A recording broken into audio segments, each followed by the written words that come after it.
and welcome to Baron and Snatch's Dark Reads, where every night this week, up until but including Halloween, we'll be reading you a scary story to get you in the mood for the big day. Tonight's tale is a bit of a head-scratcher, suggested by our dear fan Kelly. It tells the story of the day and night therapy sessions of a very troubled individual. Or is he? Warning, this story does contain slight violence and gore. Join me for tonight's dark read by author Brian Evenson, Born, Stillborn.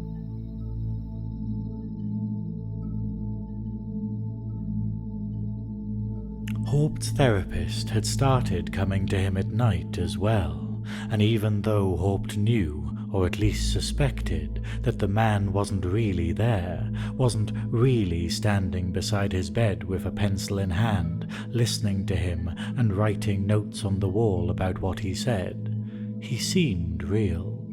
There was writing on the wall when Haupt awoke. He could not read it, but being familiar with his therapist's unruly scrawl, its illegibility struck him as proving nothing.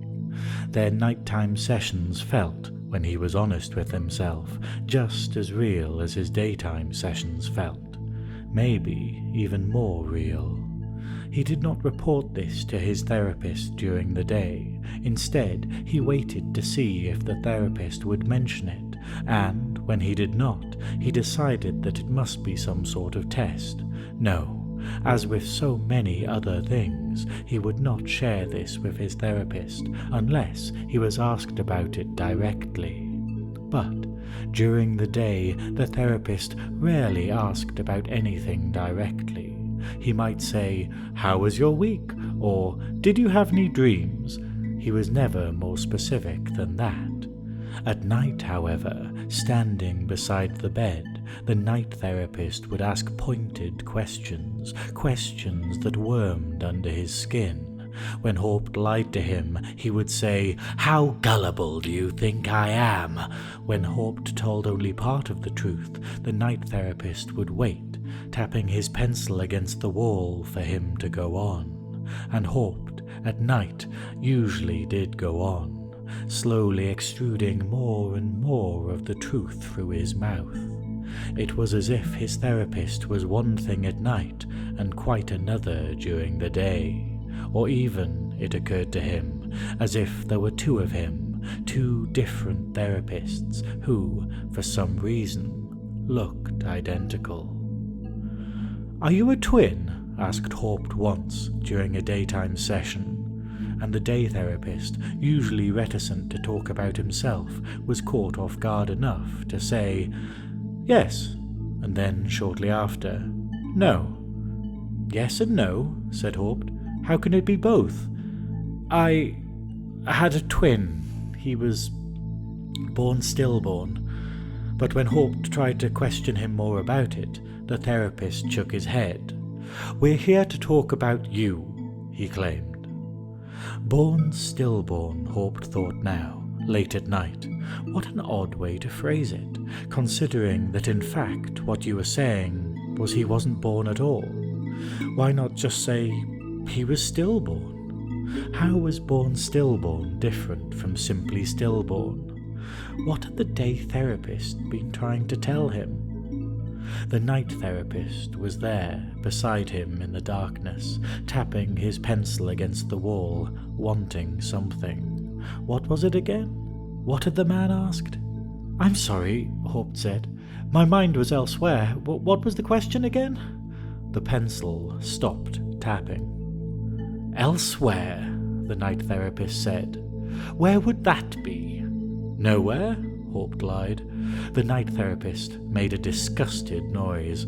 "The mind's always somewhere," he said. "I was thinking about something," Haupt admitted. "About what?"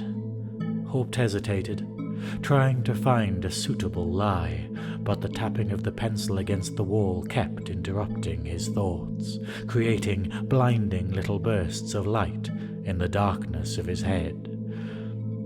"I don't want to tell you," he finally said. The tapping of the pencil stopped.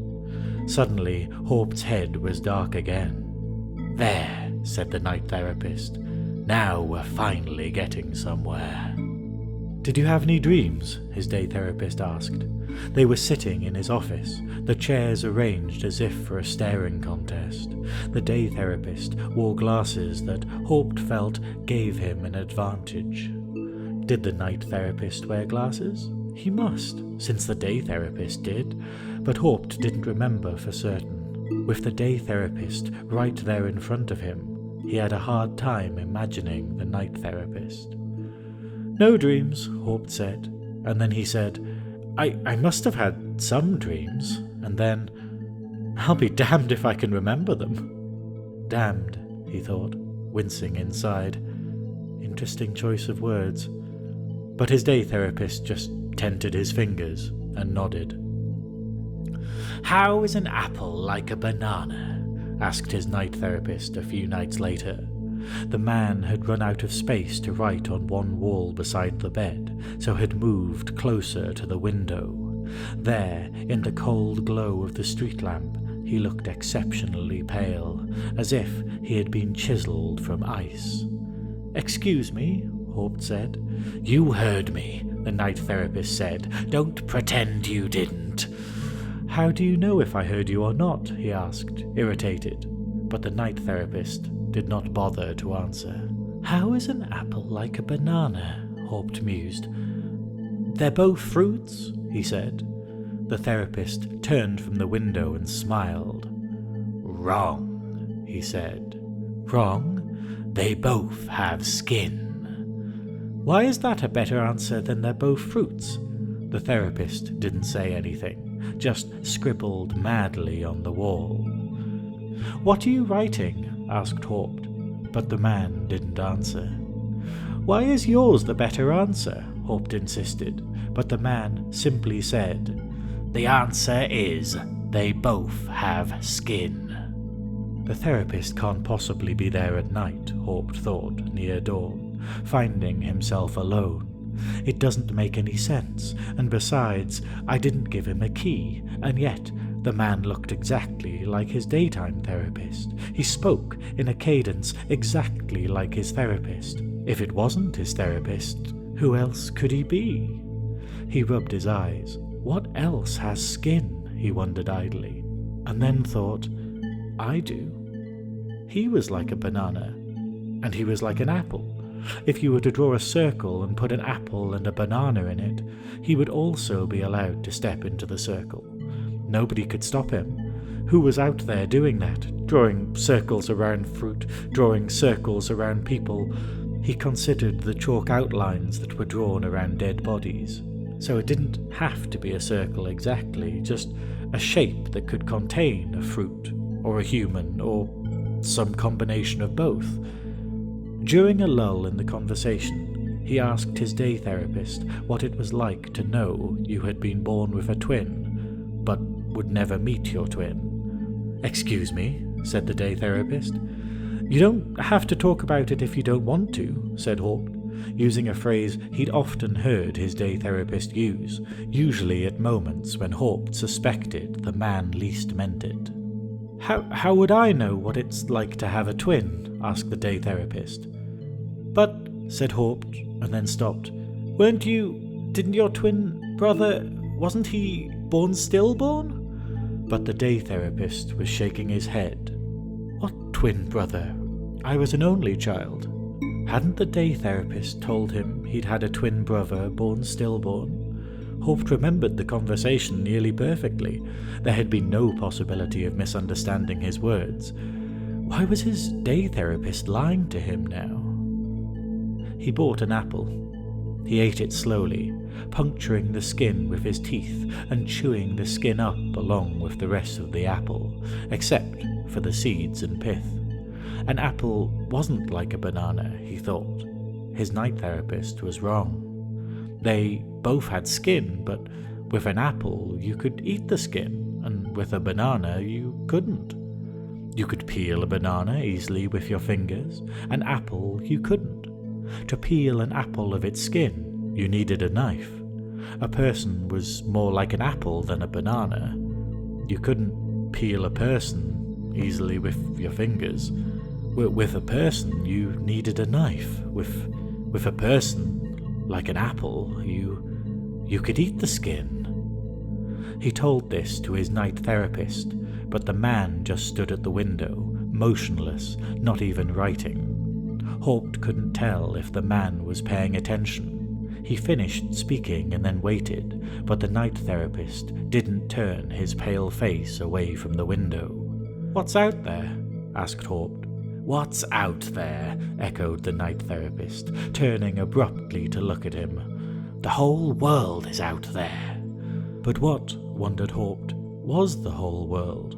What did that even mean? If you were to draw a circle that contained the world, what else would belong within that circle? And where would you even draw it? "What were you thinking just then?" asked the night therapist. He was looking at Haupt now, eyes hungry, gaze steady. Haupt, unable under such a gaze to come up with a suitable lie, chose instead to try to change the subject. It had never worked before, changing the subject, not with the night therapist. There was no reason to think it would this time. The question he asked wasn't a question he'd planned to ask, or would have asked if he had the time to think it over. It was simply the question that was lingering, unanswered, there within his skull. What was it like being a twin, but knowing that you would never meet your twin? The therapist stopped, held very still. "How," he said slowly, "did you know I was born a twin?" The world is a strange place, thought Haupt, alone in the dark, almost unbearably so, and yet it is the only place I have, and I'm not entirely sure I have it. Why would the day therapist first admit he had a twin, and then lie and pretend he did not? What sort of game was the man playing with him? Suddenly, he knew the night therapist was there. Haupt drew the blankets judiciously up to his neck. He could see the therapist standing near the window, pencil poised. "Shall we continue where we left off last time?" the night therapist asked. Haupt shook his head, and then, worried that the gesture wouldn't be seen in the darkness, said, "No." "No? Who are you really?" asked Haupt. "What do you mean?" asked the therapist. He turned to look at Haupt, and again Haupt was struck by the paleness of the man's face. "Were you born stillborn?" asked Haupt. "Born stillborn?" asked the therapist slowly, and then his mouth stretched up into a wide, mirthless smile. "What a curious way to put it," he said, in a kind of wonder. Would I need a knife to peel you?" Haupt asked. The same mirthless smile, even wider now. "Why don't you find out?" Haupt threw back the covers. Underneath, he was wearing his clothing. He had been wearing his clothing all night. He approached his therapist, knife in his white-knuckled hand, but the therapist did not move. He lunged with the knife, but he must have closed his eyes briefly, for the therapist wasn't quite where Haupt thought he was. He lunged again, and this time saw the knife pass through the therapist's chest effortlessly, as if it wasn't there at all. But when he looked up at the man's face, he found his mouth to be full of blood. The man laughed, and the blood spilled down his chin. Haupt pushed the knife through him again, and more blood came out of the man's mouth, but there was still no sign of a wound on his body, still no feel of resistance as the knife went in. What's wrong with you?" asked Haupt, alarmed. "What's wrong with me?" said the therapist. "How can I answer that? Don't you know by now that our time is supposed to be about you? Haupt, what's wrong with you?" Time passed. At some point, Haupt dropped the knife and made for the door, but there was the night therapist, just in front of him, no matter which way he turned. hand. Haupt, more and more confused, had felt parts of his mind growing numb, shutting down. What sort of treatment is this? One of the remaining parts of his mind was wondering. Isn't this the sort of thing frowned upon by the therapeutic community? But when he asked the therapist, the man just laughed and came closer. Shouldn't I have been given a safe word? Another part of him wondered. A safe word, said the therapist, though Haupt was certain he hadn't vocalized the thought. Has anything I've done suggested that this was a game of any sort, let alone one of a sexual nature? Are you alive? Asked Haupt. Are you? What are you? Asked Haupt. What am I? I'm exactly what you think I am. And when Haupt's mind turned inward, trying to understand what he thought the man to be, the man moved closer, licking his bloody lips. He woke up in the morning on the floor, sore. There were shallow cuts on his hand, and his lips, though uncut, were black with blood. With a groan, he got up and picked up the knife. He took a shower. He would talk to his day therapist, he told himself. He would confront the man. He would ask why he was coming at night, and if he wasn't coming at night, if all of it was his imagination or something much worse. Well, at least then he would know. He ate an apple, then ate a banana. There was something wrong with the banana. It was harder to chew up than he remembered bananas being. It tasted stringy, bitter, but the apple tasted just like he remembered apples tasting. He chewed slowly, washing them both down with water. How was your week? Asked his day therapist. Fine, he said. He was hunched over, his hands in his jacket pockets, folded in on himself. Did you have any memorable dreams? Asked his day therapist, after a long silence. No, he said, not a one. All the while he was thinking, born, stillborn, and yet born. What a terrible thing that must be. If a twin doesn't survive in the womb, he was thinking, it is usually because the other twin takes the nourishment meant for him. If that twin is stillborn, it's fine. He can be buried and forgotten, and he will stay in the ground. But if a twin is born stillborn, then where does that leave him exactly? His day therapist was staring at him. How long had he been staring? Perhaps a great deal of time had gone by. What is it? Asked Haupt. What were you thinking about just then? Asked the therapist. Behind the lenses of his glasses, his eyes looked attentive, alert. This and that, he said. His day therapist stayed still, waiting him out, more like the night therapist than the day therapist. Again, Haupt wondered whether he should think of them as one person or two. The day therapist was still staring at him. Haupt moved his hands within his pockets until one of them found the handle of the knife and closed over it. He squeezed it. I was thinking about apples, he said. Apples? Said the day therapist, surprised. And bananas, said Haupt. What do you suppose apples and bananas have in common? The day therapist's eyes narrowed slightly. Is it a trick question? He asked. Of course it is, said Haupt. He imagined his knuckles going white around the handle of the knife. The day therapist was more like an apple than a banana. He would not be easy to peel. Perhaps it would be better to chew all of him up. But answer it anyway, Haupt said. Humor me. Well, what did you think of that? I don't fully understand it myself, but I'd love to hear your interpretations in the comment section below. Anyway, hope you enjoyed it, and tune in tomorrow for another dark read.